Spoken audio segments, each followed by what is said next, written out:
Hello, my beloved A block. It's the end of the day, guys. I'm going to be struggling a little bit. I've been lecturing all day and recording this one for you. I wish I was there with you. But as you know, I am doing the Schoology training, so I cannot be. Now, at this point, I need you to hit pause on this. Make sure you have your notebooks out. Make sure you label it with today's date, which is February 1st, 2021. And then the title of our presentation today is Theology of Marriage. Your goal for this class today is just to take the notes like we would on a regular lecture day. We should be able to get through all of this. If you don't, then whatever you have left over, you need to do for homework. If you finish this in time, then my expectation is that you could go ahead and do a little work on your PRE number 4, which is due next week, next Friday. So if you haven't done your playlist for the Pope yet, you need to make sure that you take care of that. So today, as the title says, and remember also you can hit pause on something, rewind it. I do want to put that out there before we get going.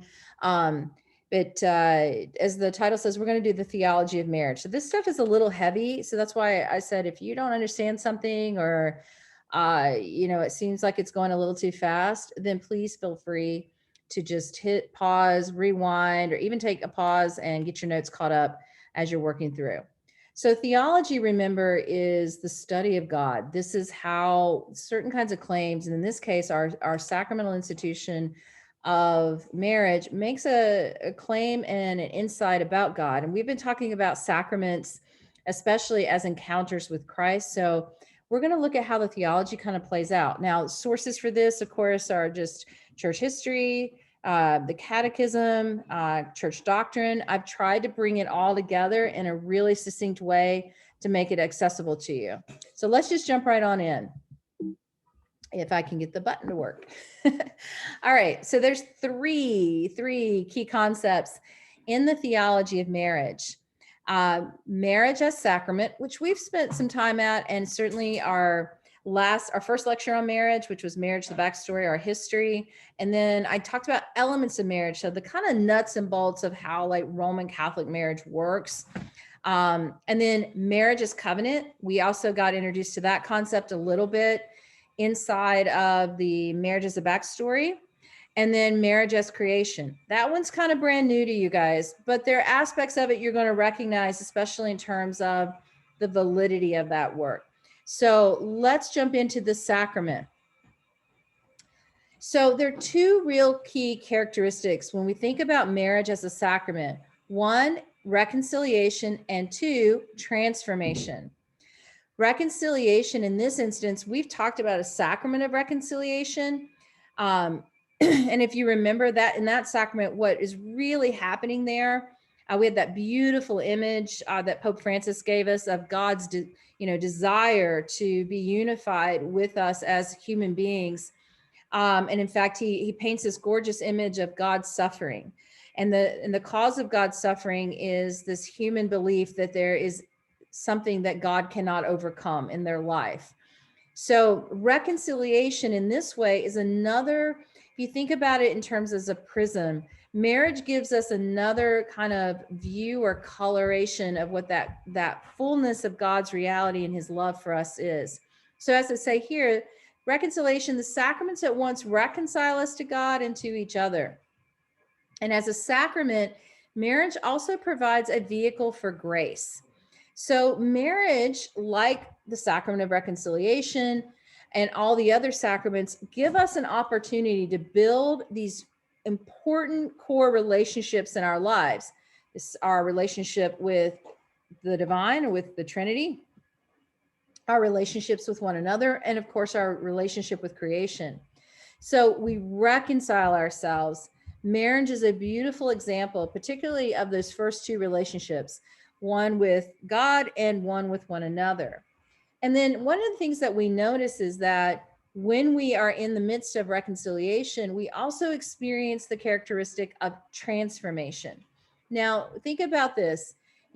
Sometimes people can say that people have great influence on us, that they can bring out better aspects of who we are, that even things like if you've had experiences of meeting a really great coach or a great teacher, a great director, someone along that they're able to kind of bring out other aspects. You grow in your pursuit that you're seeking. Marriage, like any sacrament, gives us a kind of character in which we experience a transformation. So I'm going to go in a little bit deeper on these two characteristics about marriage as sacrament. So we'll move on in. All right. The first one we talked about was reconciliation. So this is a little deep. We're getting heavy in some theology, but I think you guys are really ready for it. I want to talk about this from the human perspective. So reconciliation to one another. One of the things that marriage represents, if you remember, the very first miracle that we get is with a backdrop of a wedding. And this is the wedding at Cana. There's a lot of layers in that story. And it's not an accident that they have this wedding that's happening here. But part of what's going on in this story, if you remember, we talked about the reconciliation of heaven and earth. We also see the reconciliation of a bride and groom in the human relationship, but we also see a mother-son, a parent-child one. Through marriage, what the couple does is they conform spiritually to each other, conform spiritually to each other and become one. So we've talked about this in Matthew already. That quality is not limited to marriage, however, but marriage is an important symbol or a sign or a place of that kind of encounter. The reconciliation that marriage creates extends across a number of relationships. This is why it's so important as a sacrament, because marriage is like, it brings together lots of core relationships. It not only binds the couple together as a family, but the marriage relationship itself should attract other relationships. We tend to only think of children, but good marriages bring in a lot of people. They're attracted. Love attracts that love. So one of the things, a sign of a healthy relationship, be it a marriage or a friendship or anything else, is that it should draw people in. As in my A block, you guys certainly have experienced this and communicated this to each other, that no matter how different we all are, a healthy class, a class that has deep respect for each other, a class that which people feel safe and they trust one another, it brings everyone in. There's nobody really left out. So this is kind of an example of how a good marriage works. It brings others in. The other reconciliation that we experience is with God. So with Christ at its center and head, marriage also reconciles the couple to God. Now remember, marriage is the sacrament in which the couple performs. The priest is there as a witness. Excuse me. A really great place to look at that, and you read through some of that already, is in Ephesians 5. So in this way, and especially kind of building off some of what Paul's ideas are, is that marriage as a marriage functions as a type of Christ's relationship to the church. So we talked about that metaphor that Paul likes to use. He takes marriage and he helps explain through the social institution of marriage who Christ is and what his purpose was. So those folks that made those arguments for pro-marriage as a vocation and a path to holiness really pull that forward, especially you're starting to see like in the 10th, 11th, and 12th century, and then it just really gets bigger and bigger. And what they're saying is that marriage provides a human means of realizing Christ's love and grace. That is a central core argument that is such a big part of the theology of the church in terms of the sacrament of marriage. So even another way they would maybe frame that would be, a married couple should see the face of Christ in their spouse. One of the things, even when I'm a little irritated with the other Dr. Weedman, I might say is, you are my opportunity for holiness. And I'm really failing at it right now.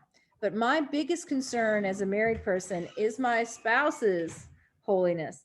I have to kind of work at that, because the unity of our coupling there, we have to kind of, the realization of that vocation requires that interplay and that dynamic. So it's not just the love and that you share, but that binds you, but it's also a way in which we deepen our own vocations, our individual relationships, as well as our relationship together to God.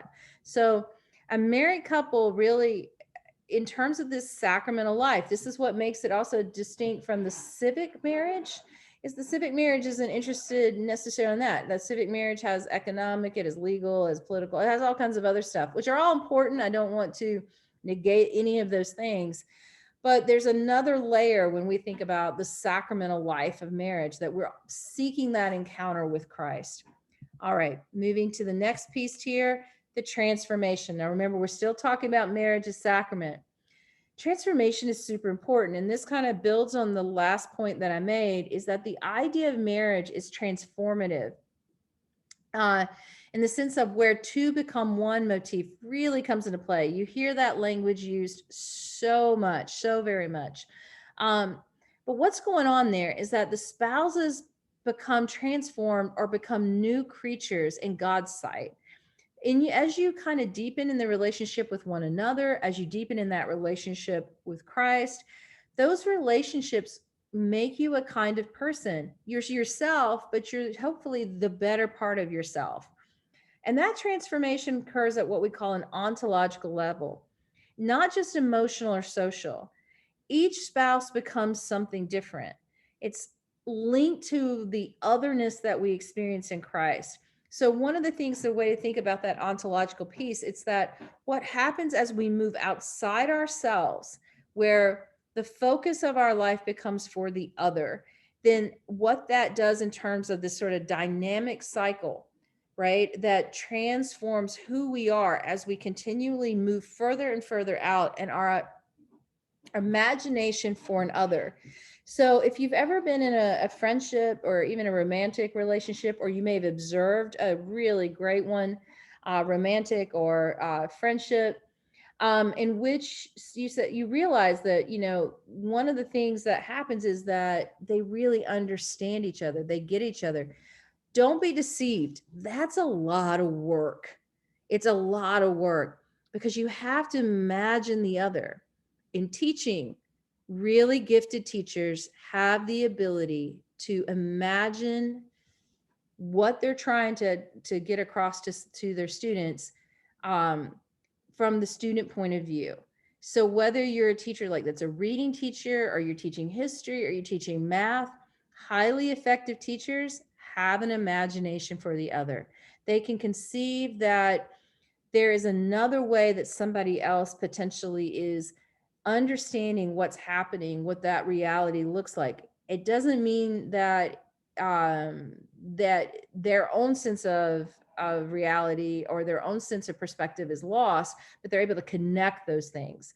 It takes a lot of work. It's an actual skill. And so, like any sacrament, it takes practice, it takes openness, it's difficult, it's kind of work, but that transformative process is really important when we think about the sacramental aspect of marriage. Okay, so the next one we remember, number 2, is marriage as covenant. I introduced that word covenant to you in the Old Testament material, and I describe covenant, or define covenant for you, as a sacred promise between God and his people. It's really important. So when you think about marriage, it may be kind of easy to think about how that kind of definition might encapsulate this unique relationship that that a couple might enter into. Probably the first place we locate that is in the vow. Now, if you remember, in terms of the elements of a Catholic marriage, how important the vows are. The vows are where the free consent is given. And so even if we're thinking about like the form, the consent, the capacity, the vow is very important. Remember, in marriage, this is the formal agreement between the two people in which each person will make a solemn vow of fidelity and service to one another. The vows have changed so many times over the years, but some things remain the same. Within the marriage, each spouse gains certain rights with regard to the other. So in covenants, whether it was Abraham or Moses or David, every time God made a covenant with one of the patriarchs, who also represent the people, the Hebrew people, not only did it mean that God could have certain expectations of the Hebrews, but it also meant that the Hebrews could have certain expectations of God.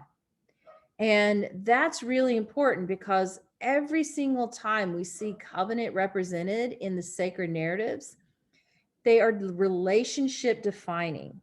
And part of that relationship defining is, okay, so what are my expectations? What is unique about this relationship that I have with you? You know, I often say, as an example, when God adopts David prior to making the covenant with David in the Old Testament, what happens there is God creates and binds himself to David, and David is bound to God like a parent child. And if you have ever had if you think about how parent child relationships work, or like with your grandparents, or if you have someone that's a parental figure, like an aunt or uncle or a godparent, or, there may be someone else in your life that really has kind of taken that role and stood in. There are things you can ask of a parent that you really struggle potentially to ask of other people in the world. The same too, as a parent can talk to you about things, or talk to you about things in a way that no one else can do. And when you stop to think about it, that's kind of how you start to define certain aspects of relationships. Siblings have that kind of uniqueness. There's no one else in the world that knows how crazy your parents are like your siblings do. At least that's what my kids say. Um, or like a best friend. One of the ways people talk about the distinction between a friend and a best friend is a best friend usually has certain elements that they meet. They're trustworthy. They've proven it. They show up. You can call them at any moment, any time. These are the kinds of things when we start really thinking about it, these sort of rights. One of the things that's worth observing, as I said here, is that marriage is a vocation. Marriage is a call by God, by both people, to enter into this sacrament. And not everyone is called to marriage. Absolutely not. Not everyone is called to marriage. There are all kinds of vocations in the world. Some people are called to priesthood. Some people are called to religious life. You could be a nun or a monk, which means for the monks, it means you chose not to be ordained as priest, but you're still religious. You could be called to married life. You could be called to celibacy as a single person. Every single one of these paths are a path to holiness. They all come with a kind of unique character. They come with an opportunity to engage the world and encounter Christ through the world in a very specific way. And all are quite beautiful and bring quite a bit of wisdom. But I want to put this out. Not everyone is called to marriage. And I think that's a really important thing to remember. And you may not be receive your vocation until you're much older. So the key here is to just maintain an openness to Christ, an openness to God about what your life looks like in terms of the heavenly imagination. Okay. Along that line, I want to talk about this concept called Hesed. Hesed is also another Old Testament concept that gets brought forward. And you sometimes see this in a lot of the early church fathers' discussions of marriage. And then, of course, then later developments of marriage, even in some doctrine. In Christian marriage, the vows, as I said, take on a pretty unique character, and they're taken to the benefit of the other party. And this is important. This character is essential for the covenant's survival. So the model of marriage that we get is that God's covenant with Israel, in which God's Hesed is eternal. Hesed in Hebrew is a kind of active kindness, an active love. It isn't meant to be like a hearts and teddy bears kind of thing. The connotation that you get in the Hebrew is it's not even a sweetness. It is a deep desire for the good of someone else. And in marriage, it is essential. And the covenant pieces that we get in the sacred narrative, especially in the Hebrew stories, is that God is constantly making this kind of sacrifice, this desire for the good of the Israelites, the good of the Hebrews.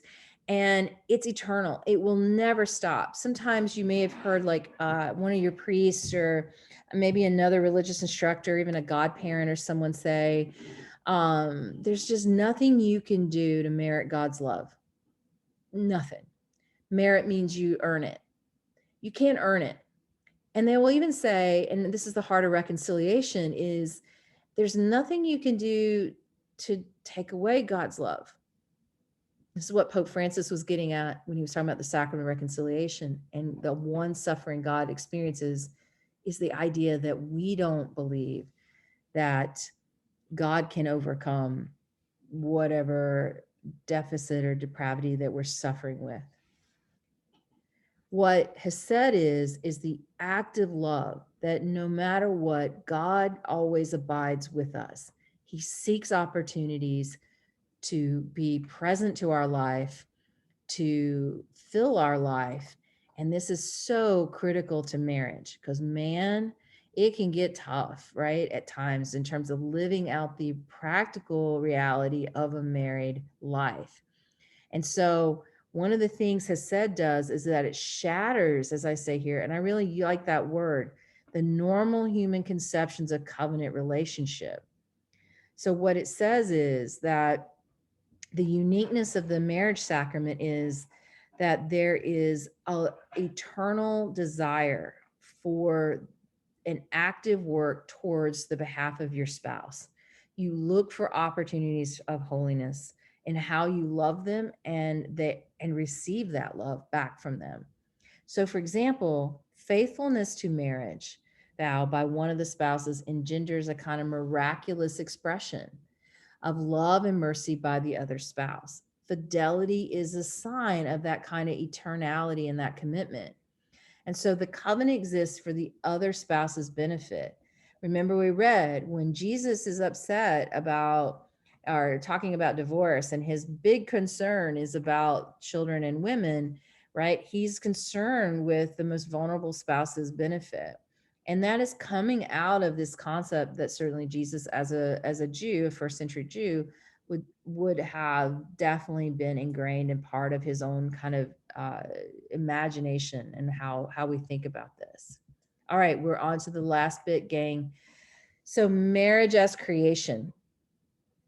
Marriage as creation is ordained by creation itself. This goes back to that Genesis material that we looked at a little bit earlier in Genesis 2:23-24. And when God observes that it's not good for humans to be alone, so he created a partner for Adam. So the union between a man and a woman, sorry, there's an extra and in there, skip that typo, also exists as the foundational intimate human relationship. Men were created to exist in union with women in a way that's unique among all human relationships. So it's pulling forward in the Hebrew sacred narrative the uniqueness of the male-female dynamic as a way to show how unique the character of marriage is. And women similarly are created to be in union with men. Here's a little bit, though, of something that's kind of gets overlooked. This stuff that I just did here with you, that's pretty typical. This is the stuff I think where 95% of these textbooks and a lot of religious education and stuff stop. It actually is a lot more complicated than that. Stay with me. Ordained to be creative. Marriage wasn't not only ordained by creation, but it was ordained to be creative, right? A fuller reading of that text and a fuller understanding of how even the Hebrews, rabbis throughout tradition, and then later Christians read these texts and bring them forward is making sure we pay attention to the other parts of that text. So in Genesis 1, God commands men and women to be fruitful. And this command is interesting because it's not limited to children, but that creation of human life by a married couple remains as the ultimate expression of their creative, loving union, their greatest joy. So what that means is that love itself is a creative act. Let me put it in kind of a different way. If you've ever had a dear, dear friend, maybe you have a sibling, or even maybe you've experienced this with a parent, someone that you have struggled at some point to love. It's been hard. Maybe it's because they're going through something, you're going through something. The work of learning to love them and finding the way to love them is a creative act. And remember, when God speaks, the world comes into being. The creative act of God is to speak. Marriage in itself is a kind of speech. It's a kind of way of bringing something into the world. And when people go through things, or people are even celebratory, I like to think of the happier times too. We bring forward, right, the loving act. It's really, really important that we remember it's not just ordained by creation, but it's also ordained to be creative. It's a way of building relationships. One of the best ways we see this is in this idea of the new covenant.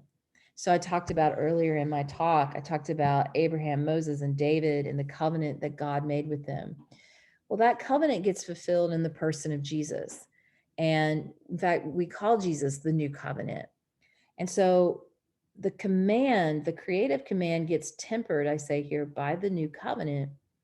The early church is an apocalyptic community. That means that they understand that the coming of Jesus and the continuation of the Holy Spirit is the Trinity, like entering into our life in real time. Apocalyptic means of God breaking into our time, which is a little different from the word eschatological, which means end times. That's like the end of days. This is apocalyptic. This is like the divine entering into or breaking into our reality. So the church is an apocalyptic community.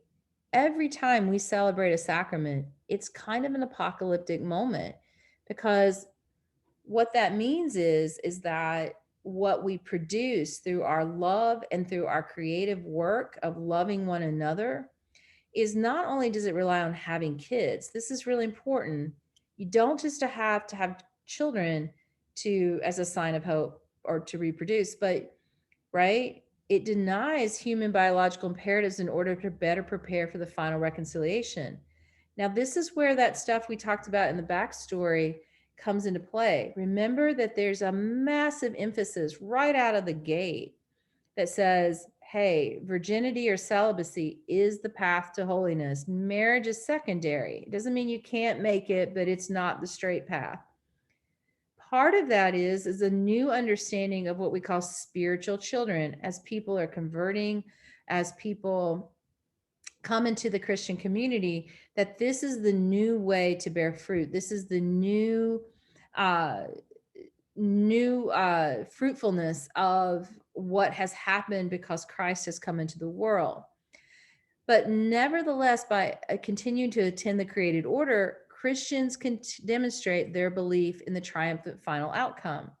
Eventually, what the church is going to teach is that both virginity and celibacy and marriage can produce fruit. Children certainly are really important. They're the visible sign of that. But there are other ways too that we recognize that the creative act or creative command is fulfilled. So for Christians, and this is why we do have traditions of monks and nuns and brothers and holy orders, which can be seen as, spiritual children. We also have children of the vocation of marriage. For Christian people, children are not the only an expression of the creative love and union, but they're a profound expression of hope in Christ's return. Every child that is brought into the world is the expression of that hope.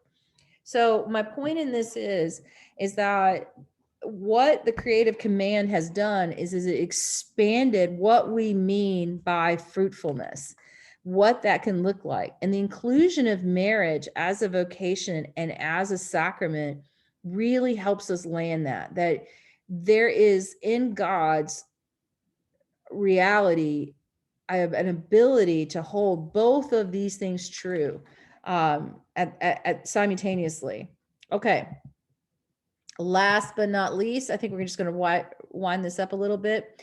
I know this says small group time. We're not going to do small group time for this. I had written this prior to knowing that this was the day that I'd have to do Schoology. So what I'm going to ask you to do is instead of doing this with a discussion group, just to jot this stuff down in your notes. And then when I get back to class with you, we'll go back to our notes, pull the discussion piece out. So just as a conclusion, I just kind of want to bring us back to Pope Francis's work. That was the very first thing I had you work on for the Sacrament of Marriage, was Amoris Laetitia. And one of the things I just want to remind you is that, one of the key focuses of that document was the Pope's insistence that married life was always imperfect. It's one of those sacraments that's just such a lived reality. The other one we're going to see that's that way is also holy orders.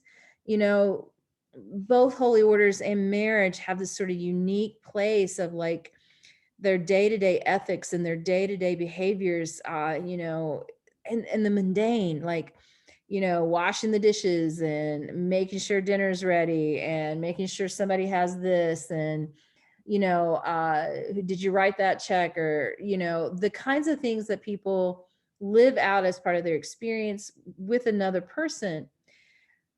But one of the things he points out is that marriage in some ways strikes this really beautiful, healthy tension between the ideal of sacramental life and its lived reality in the world.